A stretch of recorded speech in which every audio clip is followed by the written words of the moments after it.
नमस्कार, मेरा नाम रविकांत चौरसिया और आप देख रहे हैं बोलता खगड़िया। इस कोरोना ने ना जाने कितनों को अपनों से बेगाना कर दिया। कई लोग अपने भी मुंह फेर लेते हैं और उस विषम परिस्थिति में कई ऐसे भी क्लिनिक हैं जो आज बंद हैं या फिर लोगों की ज़िंदगी बचाने में जद्दोजहद कर रहे हैं। आज हम आपको ऐसे खगड़िया के जाने माने डॉक्टर साहब से मिलाने जा रहे हैं जो अपनी जान की बाजी लगाकर लोगों की सेवा करते आ रहे हैं और इस कोरोना के काल में लोगों के दर्द को बांट रहे हैं। और व्हाट्सएप यूनिवर्सिटी में जो दवाई के नाम सर्कुलेट होते हैं और लोग उस दवाई को का सेवन करते हैं तो वो क्या इसके साइड इफ़ेक्ट भी हैं और कोरोना के साथ साथ जो ब्लैक फंगस है, इन तमाम मसलों पर हम सर से बात करेंगे। आइए सीधे जुड़ते हैं तुलसियान सर से। सर, सबसे पहले बोलता खगड़िया में आपका स्वागत है। जहाँ लोग कई ऐसे भी डॉक्टर साहब हैं जो अपनी क्लिनिक बंद किए हुए हैं, लेकिन आप अपनी जान पर बाजी लगा करके आपके बारे में ये बताया जाता है कि आप कोरोना के जो भी मरीज अगर ऐसे होते हैं उनको भी आप देखते हैं। जी हाँ, मैं कोरोना मरीज़ देख रहा हूँ और लोगों की सेवा करते आ रहा हूँ। इसमें बस सिर्फ ये ध्यान देना है कि कम से कम 2 गज की दूरी मेंटेन हो पेशेंट से और मास्क ज़रूर हो। बगैर मास्क के एंट्री भी नहीं देना चाहिए और 2 गज की दूरी तो मेंटेन करना चाहिए। इतना करने से बहुत हद तक प्रिवेंशन हो जाता है। अब डरने का तो कोई अंत नहीं है। आप डर से क्लिनिक बंद कर दीजिएगा, रोगी को नहीं देखिएगा तो वो रोगी आखिर जाएगा क्यों? हम खगड़िया में हैं तो खगड़िया के रोगी को सुविधा तो डॉक्टर के द्वारा मिलनी चाहिए। अगर सब डॉक्टर इसी तरह क्लिनिक बंद कर देंगे तो हमारे पेशेंट जो अफेक्टेड हो गए हैं कोरोना से उसका कौन देखेगा? तो भगवान भरोसे तो नहीं छोड़ा जा सकता। मैं अपनी सेवा निरंतर रोगियों को दे रहा हूँ। मेरे पास बहुत से कोविड पेशेंट आए हैं जिसे मैं सेवा दे रहा हूँ और मैं ऐसा दावा करता हूँ कि मेरे क्लिनिक से जो भी इलाज कराए हैं 95 to 99% तक ठीक हुए हैं। जो 2-1% हैं सीरियस पेशेंट जो वीआईपी हैं उन्हें मैंने ज़रूर ट्रांसफ़र किया है, रेफर किया है कि कोई आगे उनको दिक्कत नहीं हो। कैजुअलिटी नाम की कोई भी चीज़ नहीं आई है। लोग डरते हैं बहुत। अगर जिसकी किस्मत में लिखा है कि मुझे जाना ही है वो डर से ही मर जाएगा। बहुत ऐसा पेशेंट हो रहा है जिसको डर से ही हार्ट अटैक हो रहा है। डरने की कोई बात नहीं, उसका सामना करना, मुकाबला करना। मुकाबला करने से इम्यूनिटी पावर भी बढ़ता है। इम्यूनिटी पावर रहेगा तो उसको लड़ने की क्षमता बढ़ती है। अगर आप डर से ही इम्यूनिटी पावर अपना लूज कर दीजिएगा, कोरोना आप पर हावी हो जाएगा। वो लंग इन्फेक्शन तेज़ी में करता। अभी का जो सेकेंड वेव है इतना तेज़ी में लंग इन्फेक्शन करता है कि डॉक्टर पहचान भी नहीं पाता है कि कोरोना कब आया और लंग इन्फेक्टेड कर दिया। पेशेंट को थोड़ी भी बुखार हो, खांसी हो या मान लीजिए थकान हो, ज़रूर डॉक्टर से कंसल्ट करना चाहिए। वो घबराना नहीं चाहिए कि वो कितने तो डरते हैं कि मैं डॉक्टर से कांटेक्ट करूंगा कहीं कोरोना नहीं हो जाए तो मुझसे कोई आसपास मेरे कोई नहीं आएगा। मैं छुआछूत की बीमारी जैसा समझने लगता है। इसी में पेशेंट जो है सीरियस हो जाता है। वो भीतर भीतर ही डरता है। कोई डरने की बात नहीं, वो आगे आवे। हम लोग इलाज के लिए तैयार हैं, निरंतर सेवा करते आ रहे हैं, करते रहेंगे। कोई घबराने की बात नहीं। सर, कोरोना के लक्षण को लेकर के सरकार भी लगातार जो है गाइडलाइन जारी करती है, लेकिन जो प्रॉपर क्या लक्षण क्या है कोरोना के? कोरोना के लक्षण जो है मेनली बुखार है, खांसी है, गले में कुसकुसी है, थकान है, कमजोरी है और उसको खाने पीने में स्वाद बदल जाता है, स्वाद नहीं आता है। तो ये अगर 4-5 लक्षण शुरुआती किसी को भी आए जिसमें 2 या 3 भी लक्षण हो तो ज़रूर डॉक्टर से दिखावें। अपना जो है कोरोना टेस्ट कराएं। सरकार जो है इतनी सुविधा दी हुई है कि रैपिड एंटीजन टेस्ट है, RT-PCR टेस्ट होता है। कोई भी पॉजिटिव आता है तत्काल आइसोलेशन सरकार द्वारा दवाई मिलती है। हालांकि अभी देखा गया है कि ये जो है एक्टिव जो है टेस्ट जो है रैपिड एंटीजन वो मात्र 50% तक ही पॉजिटिव दे पाता है। लोग को नेगेटिव आ जाता है। लोग सोचते हैं मुझे तो नेगेटिव है, कोरोना नहीं, ऐसी बात नहीं है। अगर लक्षण है तो RT-PCR जरूर कराएं। लेकिन ये सेकेंड वेव RT-PCR को भी मात दे रहा। मात्र 70% केस में ही RT-PCR कवर कर पा रहा। तो ये डॉक्टर के एक्सपीरियंस पर जजमेंट होगा कि 70% के एबव वाले का कैसे होगा। तो हम लोग ठीक है, सीरियस है, लक्षण नहीं ख़त्म हो रहा तो उसका चेस्ट का HRCT करवाते हैं। उसमें देख लेते हैं कितना परसेंटेज में चेस्ट इन्वॉल्वमेंट हुआ। अधिकतर चेस्ट इन्वॉल्वमेंट आ ही रहा। कम से कम 90% तक मेरे क्लिनिक में जो इन्वॉल्वमेंट हो चुका है, केस आया, वो भी बचा है। ऐसे घबराने की कोई बात नहीं है। आगे आए, हम लोग इलाज के लिए तत्पर हैं। सर, व्हाट्सएप यूनिवर्सिटी में जिस तरह से मेडिसिन के नाम सर्कुलेट होते हैं, क्या उनके साइड इफ़ेक्ट भी हैं? क्या लोगों को उस दवाई का सेवन करना चाहिए या फिर डॉक्टर के सलाह पर दवाई का लेना चाहिए?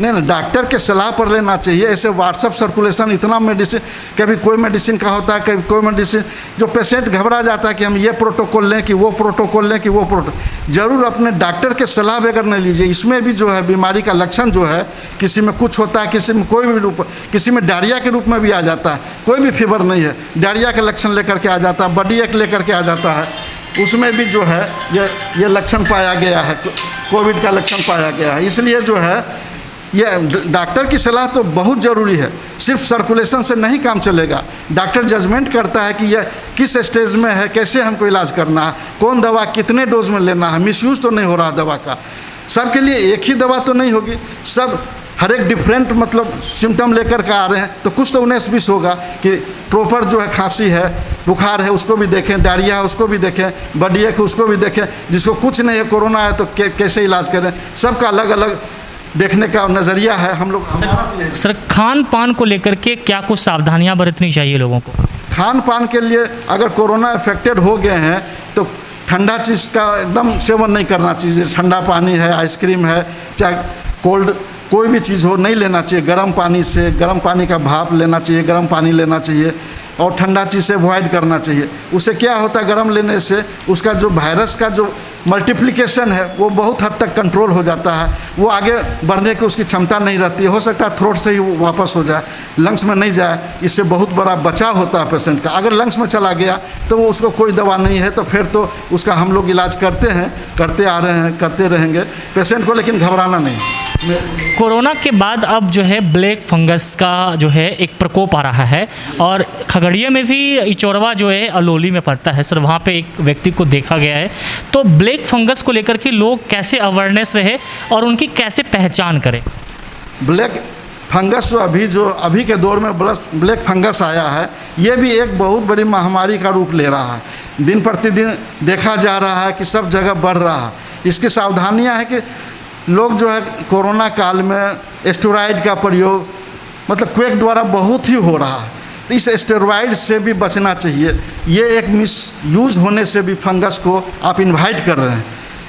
हमेशा डॉक्टर की सलाह पर कोर्टिकोस्टेरॉइड लें, कोर्टिकोस्टेरॉइड उसको इनवाइट करता है। और दूसरा, हल्का भी अगर आँख के नज़दीक आपको लालीपन हो गया, कालापन हो गया, इरिटेशन हो रहा है आँख में, तुरंत डॉक्टर के सलाह, ऐसा ना छोड़ दें कि अन्य दिनों के अलावे नहीं आँख का है तुरंत ठीक हो जाएगा, कुछ नहीं है 2-1 दिन में ठीक हो जाएगा, इसी में गड़बड़ा जाता है।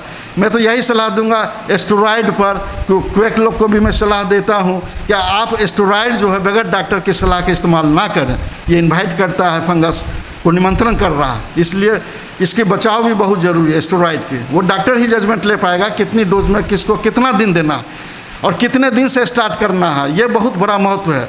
अक्सर देखा गया एक ही दिन के में स्टेरॉइड चालू कर दिया, वो तो और इन्वाइट कर रहा है, मल्टीप्लिकेशन बढ़ा देता है वायरस का, कोरोना वायरस का अगर हम अर्ली दे देते हैं 1 दिन 2 दिन 3 दिन के अंदर, वो तो मल्टीप्लाई कर रहा है, उसको आप और मौका दे रहे हैं, वो और मल्टीप्लाई करेगा। उसका एक पीरियड होता है कि कम से कम 5 दिन के बाद दें, तो ताकि वो स्टेरॉइड का मल्टीप्लिकेशन उस समय ख़त्म हो जाता है वायरस का, तब दीजिए स्टेरॉइड, तो तुरंत काम करेगा, पेशेंट को तुरंत रिलीफ देगा, न फीवर रहेगा न खांसी रहेगा, एक चमत्कारी जो है उसको प्रभाव मिलता है। और वही शुरू में ही देता है, क्वेक लोग करते हैं 1 दिन 2 दिन में स्टार्ट कर देते हैं, उसकी मल्टीप्लिसिटी और बढ़ा देते हैं, उसको पेशेंट का और सीरियस हो जाता है हालत। वो तो समझते नहीं स्टेरॉइड कब देना चाहिए, कितने डोज में देना, यही मिसयूज है।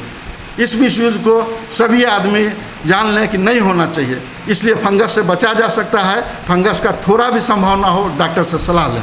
कोरोना की तीसरी लहर की तरफ हम लोग बढ़ रहे हैं और कहा यह जा रहा है कि बच्चों को जो है ये अपने आगोश में ले सकते हैं, तो इसको लेकर के बच्चों को सुरक्षित रखना कितना ज़रूरी है और उसको लेकर के क्या कुछ सावधानियां हैं?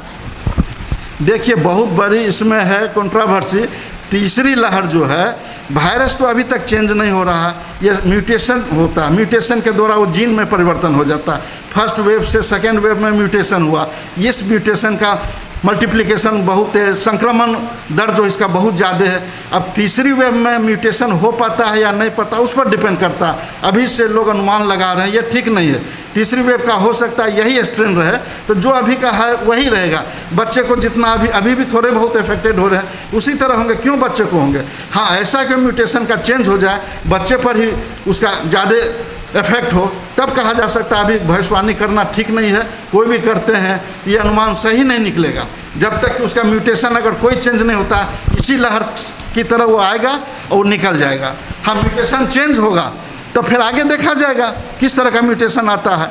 क्यों बच्चे को आप लोग अभी डरा रहे हैं, बच्चे की माता को डरा रहे हैं, बच्चे के पिता को डरा रहे हैं कि बच्चों में ही ज़्यादा होगा? क्यों होगा भाई? ये समझना चाहिए ना। म्यूटेशन का बगैर चेंज किया आप कर रहे हैं बच्चों के में ज़्यादा इफेक्ट होगा। मैं इससे सहमत नहीं हूँ।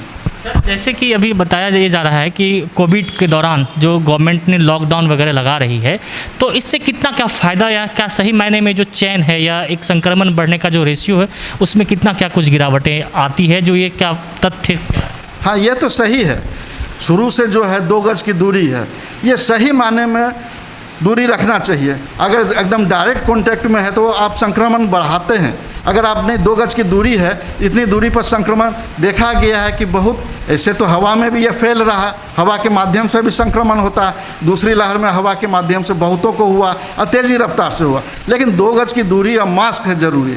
अगर आप 2 गज की दूरी पर भी अगर वायरस आ रहा था, मास्क है तो आपको कुछ नहीं बिगाड़ सकता है वो।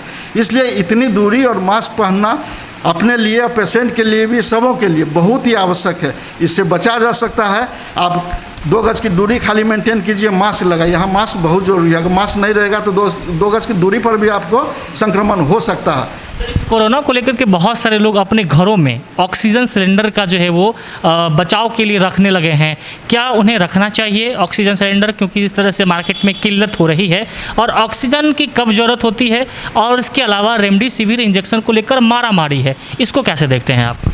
ये जनता के द्वारा ही इस तरह भयावह स्थिति पैदा कर दी गई है कि ऑक्सीजन रख लो, घर में कहीं नहीं मिल रहा।